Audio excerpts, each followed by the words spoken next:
ऐसा नहीं है कि अदानी जी कांग्रेस के राज में सिग्नल पर भीख मांगते थे और अचानक से जो है वो देश के बहुत बड़े पूंजीपति बन गए।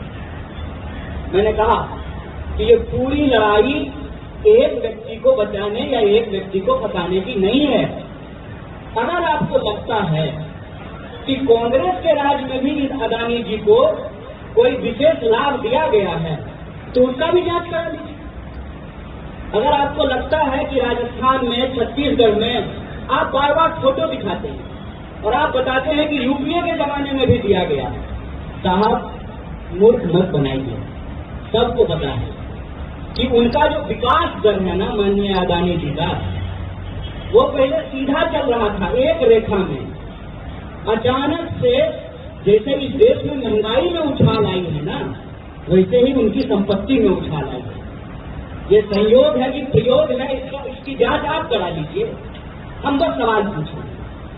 देश के प्रधानमंत्री बनते हैं और 2014 के बाद से ही 3 दोगुनी रात चौगुनी जो है अदानी जी की संपत्ति बढ़ने लगती है।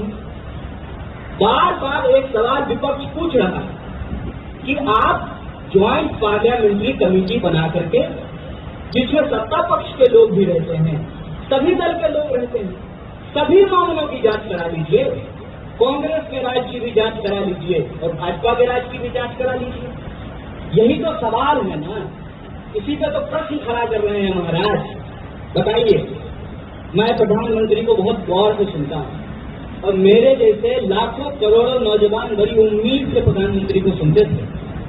जब प्रधानमंत्री कहते थे कि भ्रष्टाचार खत्म करेंगे, परिवारवाद खत्म करेंगे और काला धन वापस ला करके सबके खाते में 15 लाख पहुंचाएंगे, हर साल जो है 2 करोड़ नौकरी पैदा करेंगे, तो उम्मीदें बढ़ती थी। और उस उम्मीद की हकीकत आज क्या है? कई बार तो बड़ी जोर की हंसी आती है। प्रधानमंत्री जी स्वयं अपने ही नाम के स्टेडियम में बगल में अमित शाह के सुपुत्र को खड़ा करके परिवारवाद पे भाषण देते हैं। बोलिए आपको हंसी आएगी कि नहीं आएगी? कि कैसा परिवारवाद है? दूसरे पार्टी में अगर हो रहा है तो परिवारवाद है और भाजपा में अगर हो रहा है तो समाजवाद है। नहीं, जय साहब पे सवाल पूछना परिवारवाद नहीं है।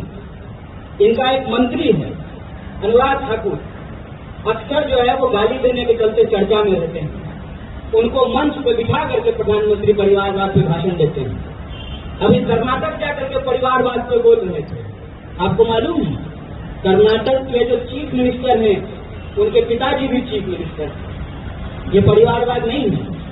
मैं मानता हूं कि प्रधानमंत्री जी ने अपनी बायोलॉजिकल फैमिली के लिए कुछ नहीं किया, ये बात सच है, लेकिन अपने पॉलिटिकल फैमिली के लिए तो सब कुछ किया है। और अपने अगर पॉलिटिकल फैमिली के लिए कुछ नहीं किया है तो जेपीसी की जांच करा लेने में क्या दिक्कत है? यह सवाल जो बार बार पूछा जा रहा है कि अदानी जी की सेल कंपनी में 20,000 करोड़ रुपया कितना है, इस एक सवाल का जवाब देने के लिए तैयार नहीं। आप पूछेंगे सी तो बीजेपी के लोग ए से लेकर के जेड तक बोल देंगे, लेकिन सी नहीं बोलेंगे।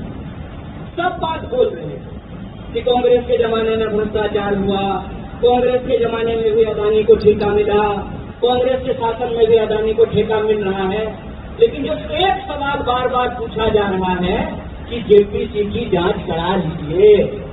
जब माता पिता की अग्नि परीक्षा हो सकती है तो प्रधानमंत्री के दोस्त की जेपीसी से जांच नहीं हो सकती है? बड़े हैं क्या? उनका सवाल नहीं पूछ सकते हैं? और अगर सवाल नहीं पूछ सकते हैं तब तो ये कहना पड़ेगा कि लोकतंत्र है खतरे में। और लोकतंत्र अगर खतरे में है साहब तो सिर्फ कांग्रेस के लिए खतरे में नहीं है। देश में कोरोना महामारी जब आया ना, तब पर काम नहीं करता है। कांग्रेस के कुछ नेता, उन पर केस हुआ और जो सुबह में केस हुआ और शाम में वो भाजपा में चले गए, तो अचानक भ्रष्टाचारी से सदाचारी हो गए। तो बीजेपी को लगता है कि ये मंत्र सब पर लागू होगा। ये मंत्र सब पर लागू नहीं होता है। आपने कोशिश की कि अदानी के खिलाफ जेपीसी की जांच को दबाने का, अदानी की सेल कंपनी में 20,000 करोड़ रुपया कहां से आया, इस सवाल को दबाने का और उसको ढकने के लिए इतना बड़ा जो है राजनीतिक ड्रामा किया गया।